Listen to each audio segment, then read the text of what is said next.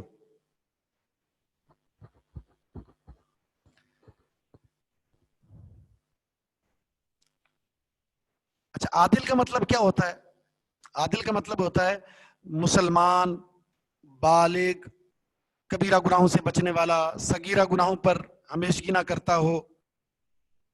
ٹھیک ہے. حتیٰ کہ معاشرے میں جو چیزیں معیوب سمجھی جاتی ہیں نا، ان چیزوں سے بھی اجتناب کرتا ہو، اسے عادل کہتے ہیں. ٹھیک ہے. عادل کا یہ تعارف ہے کہ وہ مسلمان ہو، بالغ ہو، کبیرہ گناہوں سے بچتا ہو، صغیرہ گناہوں پر اصرار نہ کرتا ہو یعنی مستقل، اور حتیٰ کہ معاشرے میں جن چیزوں کو ناپسند سمجھا جاتا ہے اس سے بھی بچتا ہو. دوسری شرط، یہ تو پہلی شرط کا تعارف تھا. دوسری چیز 2 دفعہ میں نے بتا دی ہے. اب کسی نے لکھا ہے تو ذرا بتا دیجئے گا، سینڈ کر دیں. دوسری چیز، راوی کیا ہو؟ تام الضبط ہو. تام الضبط، آخر میں انشاءاللہ بورڈ پر اس کو لکھ دوں گا. تام الضبط یعنی مکمل حافظے والا. تام الضبط کا مطلب ہوتا ہے مکمل حافظہ. اس کا حفظ جو ہے نا 100% کام کرتا ہو. 100% کام کرتا ہو. دیکھیں ضبط 2 طرح کا ہوتا ہے. ایک جو نوٹ آپ لکھیں وہ بھی محفوظ ہو کہاں رکھے ہوئے ہیں اور اس میں کوئی تبدیلی نہ کر سکتا ہو. نوٹ آپ کے جو آپ نے کتابوں میں لکھا، اپنی کاپیاں بنائی، وہ محفوظ ہوں. اور نمبر 2، جو آپ نے اس دماغ کے اندر محفوظ کر رکھا ہوا اس میں ذرہ برابر بھی غلطی نہ ہوتی ہو. اس کو کہتے ہیں تام و ضبط، مکمل حافظہ. آج المیہ یہ ہے کہ نہ تو ہمارے پاس حافظہ، ذہن میں محفوظ کرنے والی جو میموری ہے ہماری، نہ تو وہ کام کر رہی ہے، اور نہ ہی جو ہماری تحریر جو ہم نے لکھی بھی ہوتی ہے اپنے ہاتھ سے وہ محفوظ ہے. کوئی چیز محفوظ نہیں. ٹینشنیں اتنی پالی ہوئی ہیں، مصروفیات اتنی زیادہ ہیں، سوچ و بچار اتنی زیادہ ہے، پروگرام اس قدر زیادہ ہیں کہ اگر کوئی چیز یاد بھی کر لیں تھوڑی دیر کے بعد بھول جاتی ہے. کچھ لکھ بھی لیں تو پتہ ہی نہیں چلتا کہاں رکھا ہے. تو اب اندازہ لگائیں جو حدیث کے راوی ہیں وہ اپنے حافظے کے، میموری کے کتنے بڑے پہاڑ ہوں گے جنہیں 5 لاکھ احادیث اس طرح یاد تھی جس طرح سورۃ الفاتحہ میں یاد ہوتی ہے. ایسے ایسے محدثین اللہ تعالیٰ نے اپنے دین کی حفاظت کے لیے پیدا کیے تھے.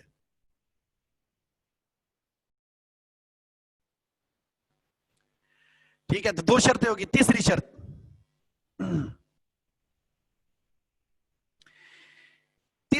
یہ ہے کہ سند متصل ہو. سند متصل ہونے کا مطلب یہ ہے راویوں کی جو لڑی ہے نا، یہ سند حدیث تک لے جانے والا راویوں کا یہ جو سلسلہ ہے، بیچ میں کہیں بھی انقطاع نہ ہو. ایسا نہ ہو کہ کسی جگہ پر بھی نہ ہو کہ کسی بھی راوی نے حدیث بیان کی اپنے شیخ سے لیکن اس نے سنا ہی نہ ہو. بیچ میں انقطاع نہ ہو، یعنی 2 راویوں کے بیچ میں کوئی راوی ایسا نہ ہو جو ان کے بیچ میں تھا لیکن وہ نہیں ہے. جب ہاتھ ٹوٹ جاتا ہے تو کیا ہوتا ہے؟ پوری چین ختم ہو جاتی ہے، پوری چین، پورے دانے نکل جاتے ہیں. اسی طرح حدیث کی سند کے اندر کہیں سے اگر ایک راوی بھی گر جائے تو پوری سند بیکار ہو جاتی ہے.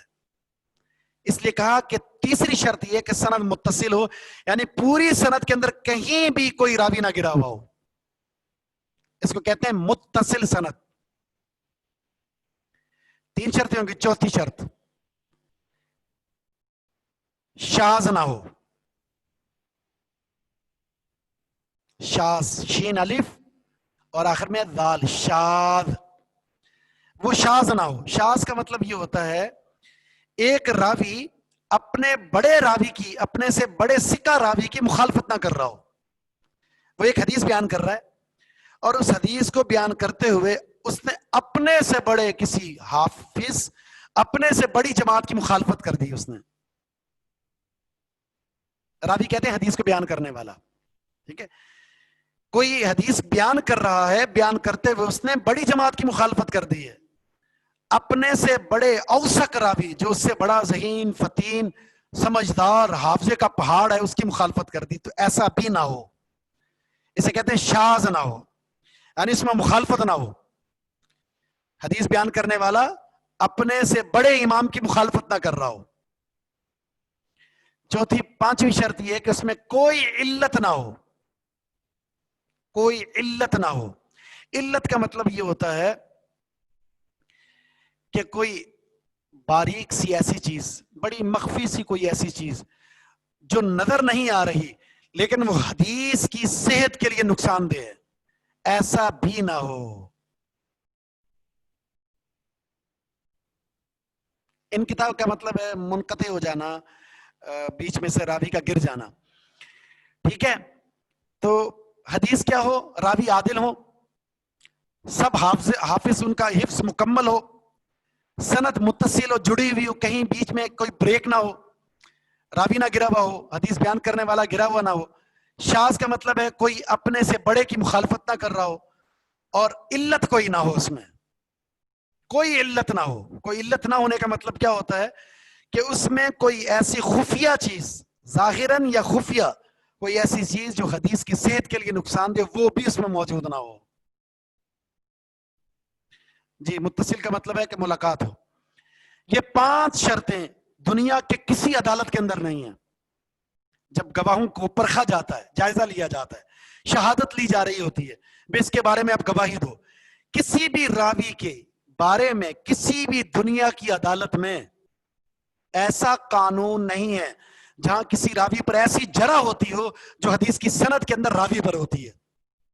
راوی عادل ہے، اس کا حفظ کیسا ہے، اس نے جس سے یہ بیان کر رہا ہے اس سے واقعتاً ملاقات کیا یا نہیں کی، یہ راوی کہیں حدیث بیان کرتے ہوئے اپنے سے بڑے کی مخالفت تو نہیں کر رہا، اس حدیث کی سند میں کسی جگہ پر کوئی علت تو نہیں پائی جا رہی جو اس حدیث کی ضعیف ہونے کا سبب بنتا ہو. یہ ایک دقیق بحث ہے. جب اصول حدیث کو پڑھیں گے یہ ساری بحث تفصیلاً اصول حدیث میں آئے گی جب آپ پڑھیں گے. ٹھیک ہے، اب بنیادی باتیں آپ یہ سمجھ لیں صرف. اسے کہتے ہیں صحیح حدیث. اس قدر زیادہ تحقیق ہے محدثین کی حدیث کی صحت کے لیے راویوں پر، بالخصوص بخاری اور مسلم، ان کے اندر تو بہت ہی زیادہ بڑے پیمانے پر اس کا جائزہ لیا گیا ہے. اس کے بعد اگر کوئی بدبخت انسان کھڑا ہو کر صحیح بخاری اور صحیح مسلم پر تنقید کرتا ہے تو یہ اسلام کا دشمن ہے، اسلام کے نام پر دھبا ہے. کتنے لوگ ایسے ہیں جو حدیث کا انکار کر دیتے ہیں، بخاری کی حدیث کو میں نہیں مانتا، مسلم کو میں نہیں مانتا، وہ فلاں صحیح حدیث کو میں نہیں مانتا. ٹھیک ہے، تو آپ یہ بنیادی 5 چیزیں آپ یاد کر لیں بس. اس کی تفصیلات انشاءاللہ اصول حدیث میں آپ آگے جا کر پڑھیں گے انشاءاللہ. اچھا، ان 5 شرطوں میں سے ایک شرط آپ نے پڑھی ہے، اس کا حفظ 100% کام کرتا ہو. راوی کا، حدیث کو بیان کرنے والے ناقل کا حافظہ 100% کام کرتا ہو. اگر حفظ میں تھوڑی سی کمی آ گئی تو اس کو کہتے ہیں حسن روایت. باقی 4 شرطیں وہ ہیں، حافظہ تھوڑا سا کم ہوتا ہے، جب کسی راوی کا حافظہ کم ہو جائے تھوڑا سا تو اس کی حدیث کو حسن کہتے ہیں.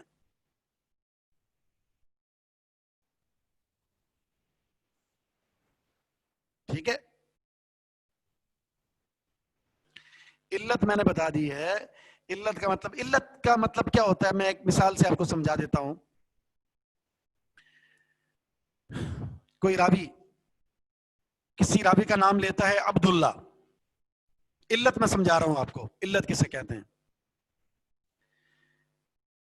عبداللہ نام، حالانکہ اس کا نام وہ کنیت ابو عبد الرحمن سے مشہور ہے. وہ راوی ابو عبد الرحمن کے کنیت سے مشہور تھا، عبداللہ سے مشہور نہیں ہے. اور ابو عبد الرحمان راوی ایسا ہے، وہ حدیث بیان کرنے والا ایسا ہے کہ وہ ضعیف ہے. اب اس کے ذوف کو بچانے کے لیے اس نے کنیت بیان نہیں کی، اس نے نام لے لیا عبداللہ. عبداللہ نام لے لیا. اب کیا ہوا؟ اس کا ذوف بچ گیا. اس نے نام ایسا لیا کہ اب اس کی تحقیق نہیں ہو سکتی، بہت مشکل ہوگی. کوئی بہت ہی زیادہ اس میں ماہر ہوگا نا اس فن میں، تو وہ پہچانے گا یہ عبداللہ کون ہے. تو اس لیے اس نے ذوف کو بچانے کے لیے، اس کی کمزوری کو بچانے کے لیے اس نے ابو عبد الرحمان کو چھوڑ کر عبداللہ کہہ دیا. محدثین نے ایسی علت کو بھی چھان لیا ہے، ایسی علت کو بھی دیکھ لیا ہے. تو یہ 5 شرطیں پائی جائیں تو صحیح. اگر حافظہ تھوڑا سا کمزور ہے تو اس کو حسن کہتے ہیں. یہ صحیح حدیث کی قسم ہے. ضعیف حدیث کسے کہتے ہیں؟ ضعیف حدیث کہتے ہیں مثلا آپ دیکھیں راوی عادل نہیں ہے، کبیرہ گناہ کا مرتکب ہے، جھوٹ بولتا ہے، وہ اس کا حافظہ اتنا کمزور ہے اسے پتہ ہی نہیں اس نے کیا کہا، کبھی یہ کہتا ہے کبھی یہ کہتا ہے، اضطراب کا شکار ہے، تذبذب کا شکار ہے، اس کو بھولنے کی بیماری ہے، وہ مخالفت کرتا ہے، اکیلا ایک طرف، محدثین کی جماعت دوسری طرف. تو یہ اگر کسی حدیث کی سند کے اندر کسی بھی حدیث کو بیان کرنے والا راوی ایسا ہو، اضطراب کا شکار ہو جائے، بھول جائے، مخالفت کرنے لگ جائے، اس کے حدیث کی سند کے اندر کوئی راوی گر جائے، تو اس کو کیا کہتے ہیں؟ ضعیف حدیث. اس کے قسمیں ہیں بہت زیادہ، وہ موضوع نہیں آپ کا، انشاءاللہ وہ آپ کے لیے ویسے بھی ثقیل ہو جائے گا، آگے جا کر آئے گا. آپ جب اصول حدیث پڑھیں گے شاید انشاءاللہ اگلے میں پڑھیں گے. ورنہ اس کی قسمیں دیکھیں آپ، میں آپ کے صرف نام لے لیتا ہوں، آپ کو صرف آپ نام دیکھ سکتے ہیں. مرسل، معضل، معلق، منقطع، مدلس. الحمدللہ یہ ضعیف کی قسمیں، ان کی تفصیلات انشاءاللہ آئیں گی. اب آپ کو اس کی طرف دھیان دینے کی ضرورت نہیں، صرف ضعیف حدیث جان لیں. ضعیف حدیث جن میں یہ شرطیں موجود نہ ہوں جو صحیح اور حسن کی آپ کے سامنے ذکر کی گئی ہیں. صحیح اور حسن کی جو شرطیں آپ کے سامنے ذکر کی گئی ہیں اگر کسی حدیث میں نہیں پائی جاتی تو ان کو ضعیف کہتے ہیں. ٹھیک ہے. موضوع کسے کہتے ہیں؟ موضوع، موضوع کہتے ہیں جھوٹی روایت کو. موضوع کہتے ہیں جھوٹی روایت کو جس کو بیان کرنے والا کذاب راوی ہو، کذاب، اس کو موضوع کہتے ہیں. مثال کے طور پر ایک روایت پیش کی جاتی ہے، اطلب العلم ولو من الصین، علم حاصل کرو چاہے تمہیں چین جانا پڑے، علم حاصل کرو چاہے تمہیں چین جانا پڑے. یہ کون سی حدیث ہے؟ یہ موضوع من گھڑت روایت ہے، اس کی کوئی حیثیت نہیں. اس طرح بہت ساری روایات ہیں موضوع من گھڑت گردش میں.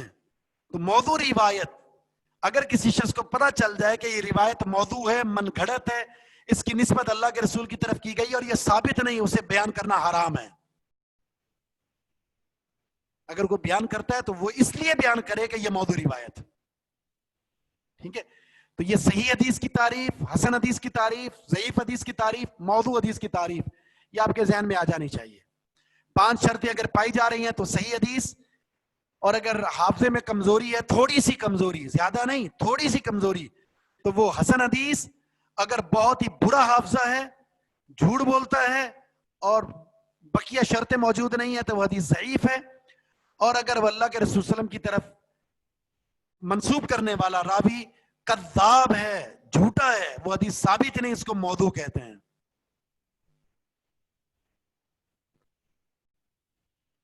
ٹھیک ہے. اب اس کے بعد ایک اور چیز، بس 3 چیزیں اور ہیں، مرفوع، موقوف اور مقطوع. انہیں بھی نوٹ کر لیں، یہ حدیث کی بہت ضروری اصطلاحات ہیں. مرفوع،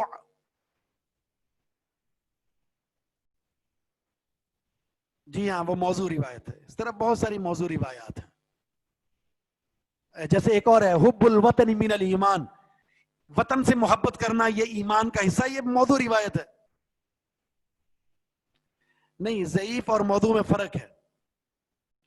ضعیف حدیث اور موضوع جو حدیث ہوتی ہے اس کا راوی کذاب ہوتا ہے، جھوٹا ہوتا ہے، اور اللہ کے رسول کی طرف نسبت کر رہا ہوتا ہے جھوٹی، وہ جھوٹ بول رہا ہوتا ہے.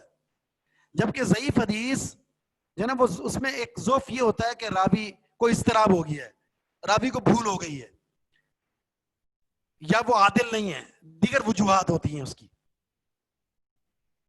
ہاں میں بورڈ پہ لکھ دیتا ہوں انشاءاللہ. اگر کسی حدیث کی نسبت رسول اللہ صلی اللہ علیہ وسلم کی طرف ہو رہی ہے تو اس کو کہتے ہیں مرفوع حدیث. اگر صحابی کی طرف نسبت ہو رہی ہے تو اسے کہتے ہیں موقوف، اسے کہتے ہیں موقوف. ٹھیک ہے. اور اگر اس کی نسبت صحابی تابعی کی طرف ہو رہی ہے تو اسے کہتے ہیں مقطوع.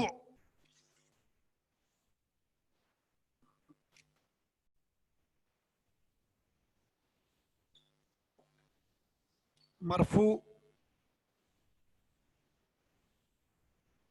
موقوف،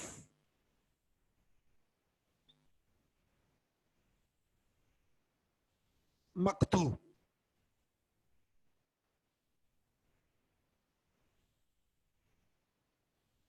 رسول کی طرف نسبت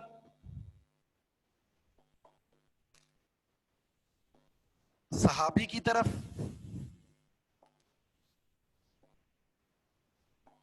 تابعی کی طرف.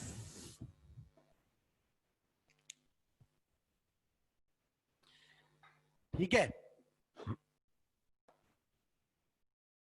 یعنی اگر کوئی یہ کہے کہ اللہ کے رسول کا یہ فرمان ہے تو اسے مرفوع کہیں گے. اگر کوئی یہ کہتا ہے کہ یہ ابو ہریرہ کا قول فرمان ہے تو یہ موقوف ہے. ٹھیک ہے. اور اگر کوئی یہ کہتا ہے کہ یہ تابعی کا قول ہے تو اسے کہیں گے مقطوع. کیا کہیں گے اسے؟ مقطوع. اللہ کے رسول کے فرمان کو مرفوع حدیث کہتے ہیں گے، صحابی کے فرمان کو موقوف حدیث کہیں گے، تابعی کے فرمان کو مقطوع کہیں گے. تابعی تبع تابعی. ٹھیک ہے. صحابی اللہ کے رسول صلی اللہ علیہ وسلم کو جس نے دیکھا، اور تابعی جس نے صحابی کو دیکھا. ٹھیک ہے. جس کی ملاقات حالت ایمان میں رسول اللہ صلی اللہ علیہ وسلم سے اسے صحابی کہتے ہیں، اور جس کی صحابی سے ملاقات ہوئی ہے اسے تابعی کہتے ہیں. ٹھیک ہے.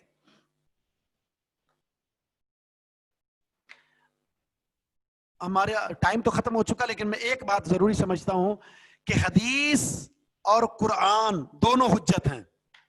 اگر آپ سے یہ سوال ہو ہمارے شریعت اسلامی کا مصدر کیا ہے، ماخذ جہاں سے ہم نے دین لینا ہے، اخذ کرنا ہے، شریعت اسلامی کا مصدر ماخذ جہاں سے ہم نے شریعت کو لینا ہے وہ کیا ہے، تو صرف دو چیزیں ہیں. صرف دو چیزیں. نمبر ایک قرآن، اور نمبر دو محمد صلی اللہ علیہ وسلم کا فرمان. باقی ساری چیزیں ان کے تابع ہیں. قرآن اور حدیث آپس میں مخالف نہیں ہیں. کچھ لوگ کہتے ہیں قرآن کو مانیں گے حدیث کو نہیں مانیں گے، قرآن کو مانیں گے حدیث کو نہیں مانیں گے، کیونکہ ایک حدیث قرآن کے مخالف ہے تو وہ خود مخالف ہو سکتا ہے. صحیح حدیث قرآن کے مخالف نہیں ہے. جس طرح قرآن حجت ہے اسی طرح اللہ کے رسول صلی اللہ علیہ وسلم کا فرمان بھی حجت ہے. دونوں میں کوئی مخالفت نہیں ہے. ہمارے علم کی کمزوری ہے، ہمارا علم ناقص ہے اگر ہم یہ کہتے ہیں کہ حدیث قرآن کے مخالف ہے. بالکل نہیں. ہر صحیح حدیث قرآن کے بالکل موافق ہے.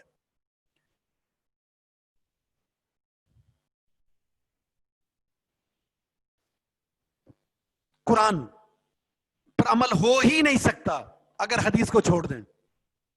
قرآن پر عمل ہو ہی نہیں سکتا اگر حدیث کو چھوڑ دیں.